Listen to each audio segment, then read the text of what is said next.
funny. She and I actually have a really funny Banana Republic story. When I was 80 pounds heavier, we went into the Banana Republic at Beverly Center, baked out of our minds, like super high. And I was like, I need a new belt. It's Christmas time. We took a cab home because we couldn't get out of the fucking Beverly Center parking lot. There were so many people. We were like, fuck this shit. And we took a cab home and later on went back and got the car. Yes, it was so lame. It was with Amy, the other Amy. Yeah. So anyway, we go into this Beverly Center and I'm like, I need a size. I'm like, you guys have belts? I need a size 46 belt. Yeah. I said it to one of the employees. Another employee like 15 feet away went, we don't have belts over size 42. Like yelled it across the fucking store and I went, well, I guess I can't get one for my brother.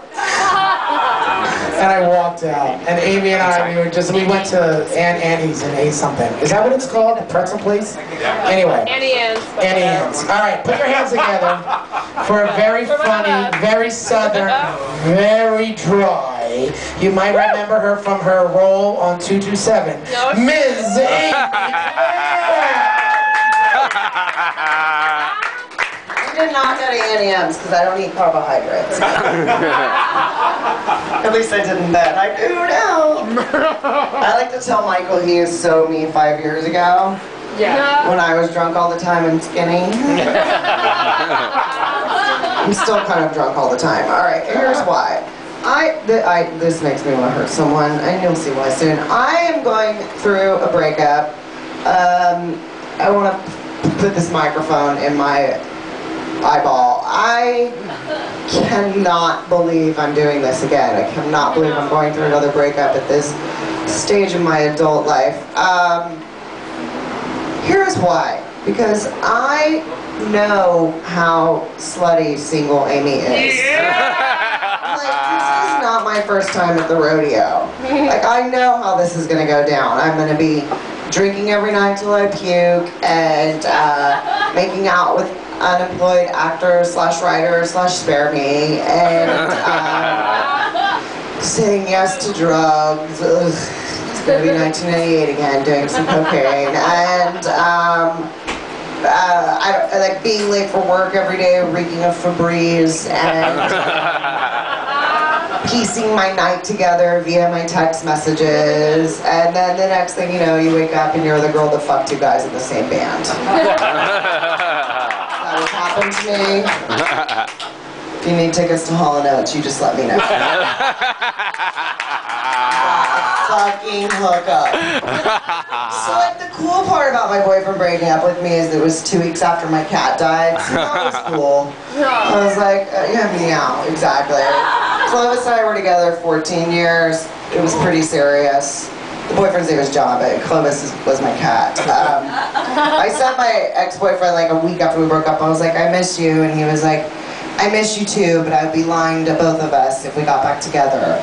And I was like, oh, I'm sorry, I wasn't asking you to get back together, you fucking pie-hole twat. You didn't let me finish my text, because that happens. I said, I miss you, but I miss my cat more. And then I took 2 t-shirts with his face on it, because he's a comedian, and that's how, whatever, I had fucking swag. And I cut them up into some really nice dish, like cleaning racks. And I felt really better about it. Remember that movie Singles, Everyone Here Too Young? Yeah. Yeah, she cleaned the toilet with his t-shirt. I can't believe I have to date again. I can't, like,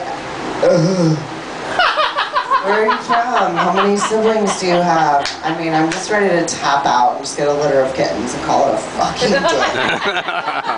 It's over. I'm on the other side of 35, like I'm done. Oh. So here's something that's really awesome. By the way, I'm pretty sure you can see through my dress. Quick, hurry, ask me if I care. This is a stand-up dress, but I'm lucky I have fucking clothes on leaving the house. I was an hour late for work today, and I was like, I suck as a human being, I'm late. That was my excuse. I was like, nah, I give up. This is how things have been going since I've been recently single. Last week at this establishment, I hit on a guy that looked just like my ex-boyfriend. Oh. And by hit on, I mean I asked him to take me home and finger me. It gets better. Like, I woke up the next morning thinking about this and I was like, I might just need to die now. It gets better because he was like, oh. And I knew him, sort of, and when I met him, hung out with him before, but then I was drunk and flirting with him, and then it ended with him going, oh, Amy, I'm gay. And I was like, I have to go. I have to go right now. Oh my God, have I been fucking off the grid for that long? My sister was like, no, the lines are blurry now, the lines are blurry, it's fine, you're fine. I'm like, oh my God, I just fucking asked a gay guy to finger me. Amy! Yeah, it happened right here, last Thursday. What I don't did want you to talk say, about How it. did I miss it? Because I stayed long after the show was over. Because I'm not going to be happy until I've actually pickled myself. It's got to happen. I love you. I am very, very, very irritable. Here's one of the reasons. Before my cat died, my boyfriend broke up with me, and then my mom called me because she thought it was 1992, and I had to tell her I lived in California, but we don't have time for that.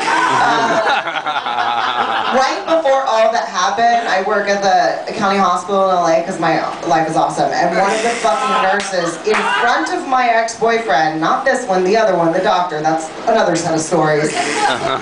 She was like, Amy, are you expecting? And I was like, expecting what? Oh my God, you just fucking asked me if I was pregnant. I'm sorry, I might have gotten chubby, but unless there is a fucking baby coming out of my vagina, unless I am crowning, keep your fucking mouth shut and assume I'm not pregnant. By the way, what would I do with a baby right now? In my car. On the bar. My ex-boyfriend was a redhead, so if I'm pregnant with his fucking baby, we're gonna have a see-through child. And I don't really feel like that's contributing to my gene pool.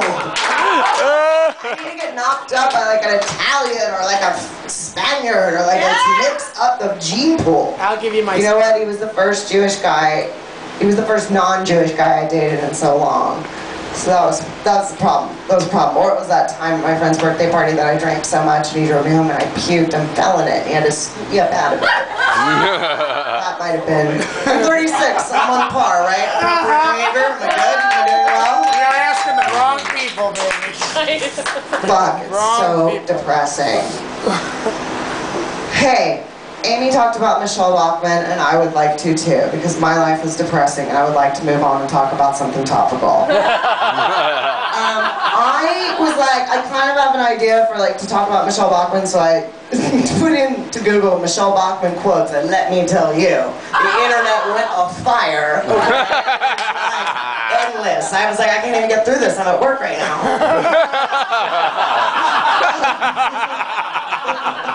So. First of all, I obviously have a huge problem with her anti-gay stance, especially since her husband is obviously gay. He runs a like go to Christian camp, get not gay camp, and those guys are always gay. So that's taken care of. And by the way, it's like, hey Michelle, they're still people. I don't know. She talks about cauldrons and shit. Like they're fucking people. So I hate her for that already, and I also hate her because she's obviously. Pro-life, which just means anti-abortion. Like, oh, fuck you, sorry you never got raped and pregnant. But, so this is a question. Yeah, those people should suffer. Put another baby on the planet. What? Alright, here's a quote that I was crying while I was laughing so hard. Well, I mean, I was working. I was totally working at work. But she goes, it is horrific to know, this is hurtful on so many levels, but these aren't my words. It is horrific to know that in the African American community, 50% of all African American pregnancies in the United States end in abortion. 50%. And first of all, I don't know where she's getting her fucking facts, but That is a genocide of African Americans of the United States. It should not be. There are Americans all across the country who would love to adopt African American babies. But they can't because 50% of all African American pregnancies today are ending in abortion. She's running for president, guys. So here's how I feel. I think that she should be a retroactive abortion. Can we do that? Yeah. We're like, like, where's Michelle Bachman's mind? Her mom, I just need her to be like, I changed my mind. Abortion. Okay. All right. Here's my other thing with her. Besides the gay, anti-gay, and the anti-choice, she's super duper, like, she thinks global warming is voodoo. What? And then she'll also have a quote that's like, I'm not a scientist. Yeah, no, fuck. She has a quote that she said, Nancy Pelosi is committed to her global warming fanaticism to the point where she has said even that she is trying to save the planet. Fuck Nancy Pelosi for trying to save the planet, right?